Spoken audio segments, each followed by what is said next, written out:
Florida State should have been in. Florida State also was not the team that they were previously with Jordan Travis. So, like, that's a two things can be true moment in and of itself. But, like, when every other conference commissioner is on game day and they're stumping for their conference and they're doing these things publicly and they're saying, hey, Greg Sankey, Alabama, like, or whomever, like that really, yeah, like you need to, the SEC, the quality of teams, blah, blah, blah, blah, blah, blah, blah, blah, blah, blah. And Jim Phillips is nowhere to be found.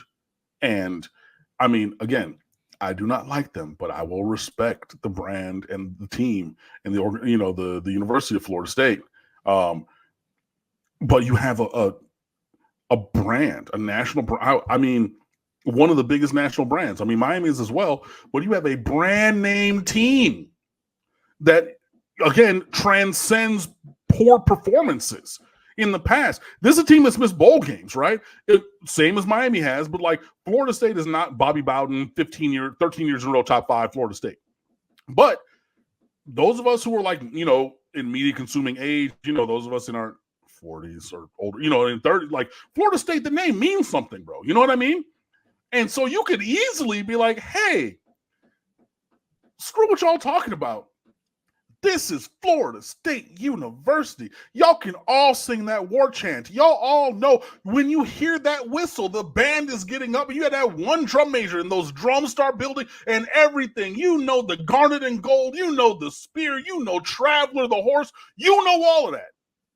And so that team, this brand has walked through the ACC conference undefeated and champion. And you're telling me you're going to leave them out? But he's nowhere to be found while other teams or other, leaders are leading in that way. And then they get snubbed. Now, again, I believe two things are true. They went through, they won every game in front of them. They did what all teams desire to do. Win each game, go 1-0 each week all the way through in the season. The regular season was 0 L's. The team that we saw the last 2 weeks after Jordan Travis unfortunately broke his leg is not the same team. Yet and still, you cannot sit idly by and just be like, well, as conference commissioner, if they get in or not, who cares? Did you see? I saw this from Tim Reynolds. Do you know there's so much ill will and sour grapes from both coaches that the Orange Bowl canceled tomorrow's coaches' press conference? Because Kirby Smart, they haven't lost since forever, right? So he's mad that they're there with 1 L. Mike Norvell, I mean, I couldn't imagine how angry and y'all have heard me go off on things. Trust and believe. I would have been sending a fine to whoever, the NCAA, ACC off. They would have fined your boy. It would have, yeah. I would have gotten fined $75,000, $100,000 easy and taken it and paid it, right? If I was rich and I was a coach and all those things. But there's a screenshot of them so sour-faced on the bowl announcement, Zoom, and everything. They went back. And like I said, reported from Tim Reynolds, Associated Press, they're not even having the coach's presser tomorrow, bro. Like, yeah. So, I mean, do I think that the committee got it right? No, I really don't. I don't, but I understand it at the same time. Yeah. It's a really unfortunate thing. It really was heartbreaking also to see Jordan Travis tweet like, hey, maybe if I would have broken my leg in September and my team, my brothers, everything would have da-da-da-da. Yeah, it's really tough. But, I've said it on here before, and I'm going to say it again, and it is not emotional. It is very clinical and cold. Bowl games are television shows. They're not football games. None of them. Not the college football playoff, not the exhibition, not the Pinstripe Bowl. Those are not football games, guys. Those are television shows. And those 13 guys on the college football playoff committee said, what are the best television shows that we can try to schedule? Being prodded by ESPN, who will now take over the SEC contract moving forward. And without Jim Phillips to try to play defense at all, because he sat silently until after the announcement was made, and then he wants to come out with all the Florida State people, the chancellor, the AD, the coach, the players. they knew it was, they had a feeling it was coming, so they were ready with those statements and everything. But Jim Phillips was like, he's the one person who maybe kind of sort of could have had an impact on that, but he didn't do anything or say anything, right? Trying not to lose his little piece of the ESPN pie, the little sliver of the ESPN pie, as though it is. And then you get three really good television shows. Michigan, Alabama, Texas, Washington, and then the winners of those and all of the hoopla about that coming together. Look, Michigan, hey, grew up in my photo of the big house is not right here, but like I remember going to games in the 1997 championship season. I remember being there and seeing Charles Woodson jump 15 feet in the air to make that interception one-handed and toe tap on the sideline at Breslin Stadium in East Lansing, right? I remember all that. And the victors and best, the all-time winningest program, they make it to the championship game, or they lose and it's Bama and everything around that. And I mean, look, there's other stuff around Michigan. I haven't even talked about the science field. I haven't talked about Harbaugh coming back to his alma mater. All of those storylines. Washington, one of the great teams of the 90s and everything, meeting back. Don't let that happen. The old Rose Bowl matchup, Michigan against Wisconsin, that's happened multiple myriad times. Great. At Texas? You let Texas in?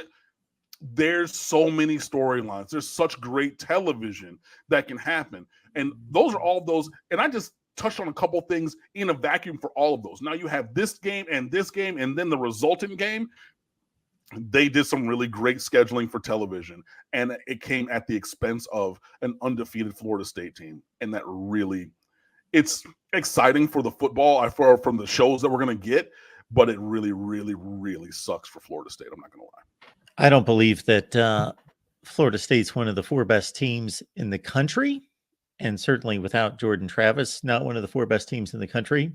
But I don't believe that what I think, or what a collection of people think, or what they would project to believe to happen on a football field should be part of the equation. I think it should be an objective look at the metrics of wins and losses and conference championships, and they got robbed.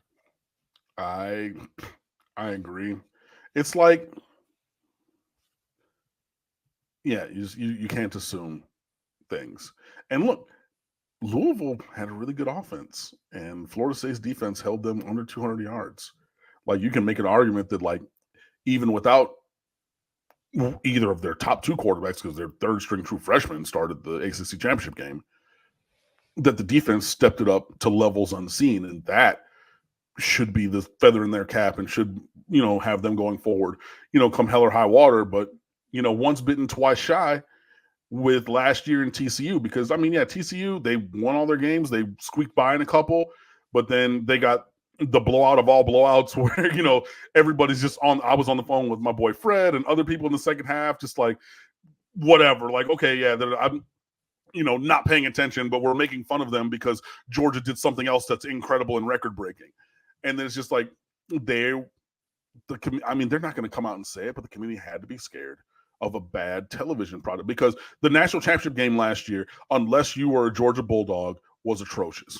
It was, even if it wasn't a good watch for them, it was over after the first quarter. You know what I mean? Like, that was a bad game for the last game of the season in a showcase spot. And I really think that they were once bitten by that, twice shy by the potential for Florida State with whichever mediocre, clear levels down player at the quarterback position, but with Jordan Travis with a broken leg, what that performance could have looked like, because they didn't want to have another dull show in their series of shows. So they did what they could to schedule the best series of shows, dressed up as football games, but that's what they did. And hey, yeah. I'm going to give you 3 lines of logic here, and you started down one of these paths. If they are simply taking their mission their purpose as we are selecting the 4 best teams. Yes, we have this criteria, but when push comes to shove, we can surpass and jump past all this criteria to simply say, you know what? This team's better than that team, even though the wins and losses and a few other metrics point to this team. We have been put in this place, in this position to just flat out, if push comes to shove, we can use the excuse that, or the reason that we are just selecting the 4 best teams in the country. That's what we are charged to do. Okay.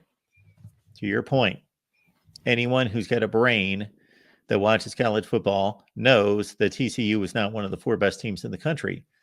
I believed at the time, and I'm on record as saying they should be selected to the college football playoff because of their record, their accomplishments, getting to the conference championship game, It falls in line that they are one of the 4 that should be rewarded that have earned that spot. But they are not one of the 4 best teams in the country. Cincinnati, anyone who thinks that they were one of the 4 best teams in the country in 2021, they were not one of the 4 best teams in the country with a 100 ranked schedule.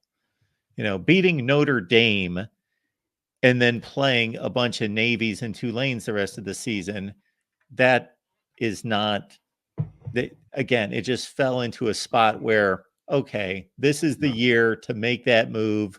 The group of 5 situations right there with an undefeated and nobody that's really, but they weren't better than pick your teams. Yeah. Ohio State, et cetera, other teams that were like just behind them. Okay. Perfect example right here. And this involves a blue blood. 2019, that was the LSU, Clemson, Ohio State are undefeated. Boom, they're in. Okay, who's the 4th team? Well, Oklahoma's got a loss, but they're a conference champion. They're the only 1-loss conference champion. So they earned it. They were, again, the logical selection to be that 4th team. However, I say right here, when the even before and after the decision was made, Mark, is Oklahoma the 4th best team, or who should be selected? Who is the 4th best team? My statement was Oklahoma needs to be selected. They're a conference champion. They only have 1 loss. Who's the 4th best team, or one of the 4? Alabama. They should be selected. If you are just saying, you know what, we don't care. We don't care what the records are, the championships, we're selecting the 4 best. Because Alabama had taken Joe Burrow and LSU to a 5-point game. Great 46-41 game in Tuscaloosa. And their other loss was a clank off the upright to lose to Auburn 48-45. And they would have played another remarkable game, I'm sure, because of the talent against LSU versus Oklahoma, giving up 7 touchdowns by halftime, Yeah. But they earned it. So that precedent had already been set numerous times. And I could go to a couple other cases that we don't select necessarily the football person's selection of, okay, this team's loaded with talent. We know they tripped up twice. No, we go in order of the criteria. But they didn't do that this time. Okay, other path of logic here, at least I believe so. The number 4 team in the country, Florida State, going into the weekend, defeats the number 14 team in the country based on their rankings, the College Football Playoff Committee's rankings, by 10 points. I'm not going to argue that it was the complete victory that Texas had over Oklahoma State, but 4 beats 14 by double digits. Mm-hmm.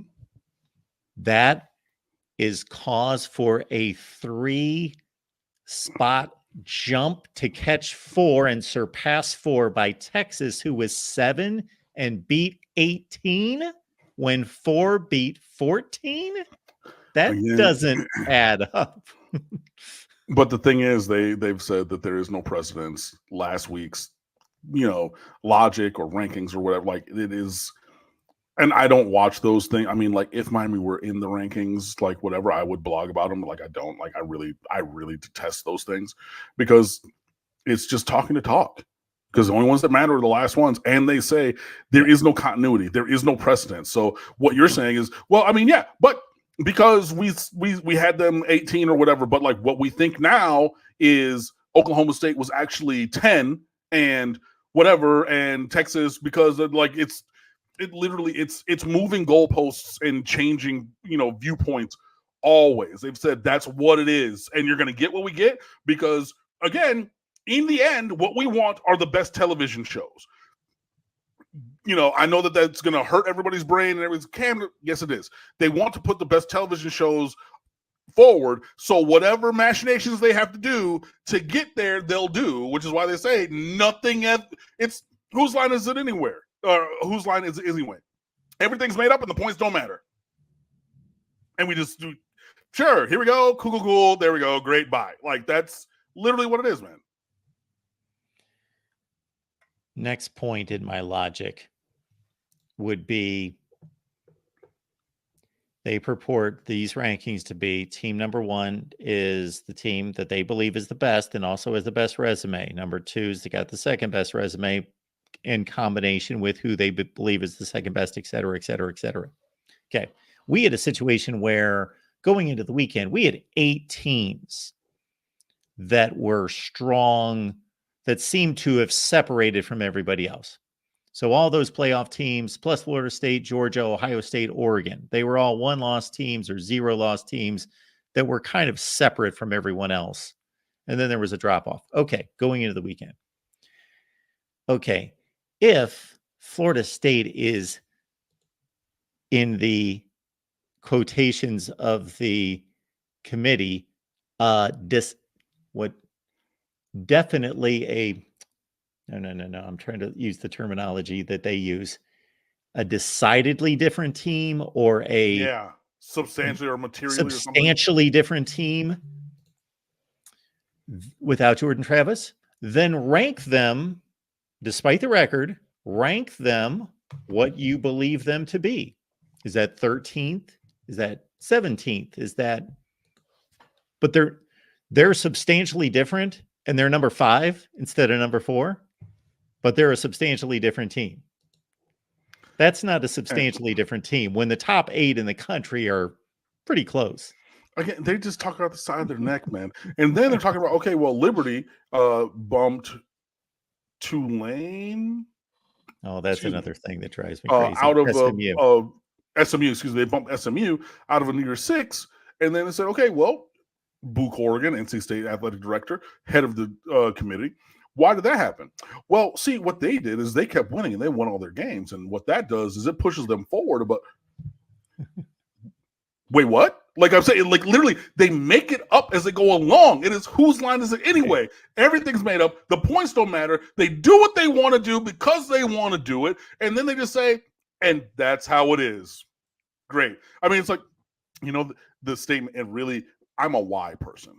I've always been like, literally my whole family had to put structures in place when I was a kid to get me to stop asking why. I want to know why. The inner workings, what we can't have McDonald's. Why? I want to know the whole picture. Well, we don't have McDonald's money. How don't you have McDonald's money? Because we don't have money. So I need to know about budgeting. I need to know about all these things. And my whole family would be like, yeah, no, you're not going to get the why. And they would always, and eventually you would ask why. I had to remember my point. Or eventually I would ask why. And then, my parents or whomever, elders, be like, the answer is because I said so. And this is what we get from the college football playoff. Like, you're not going to get the chapter and verse. You're not going to get the rundown of it. Why is that? Well, why is Liberty bumped up and for winning all their games and being undefeated, but Florida State, because I said so. But that doesn't give me the, how did you arrive to, because I said so. Take it or leave it. That's what it is. You're reminding me of when I was at ESPN, because I was in an operations department. I was on management team, network operations. So everyone had a nuts and bolts execution mindset. I didn't, though.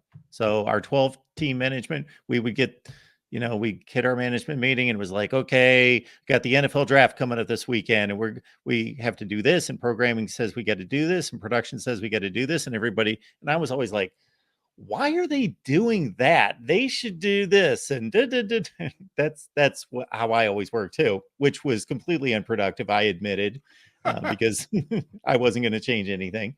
Right.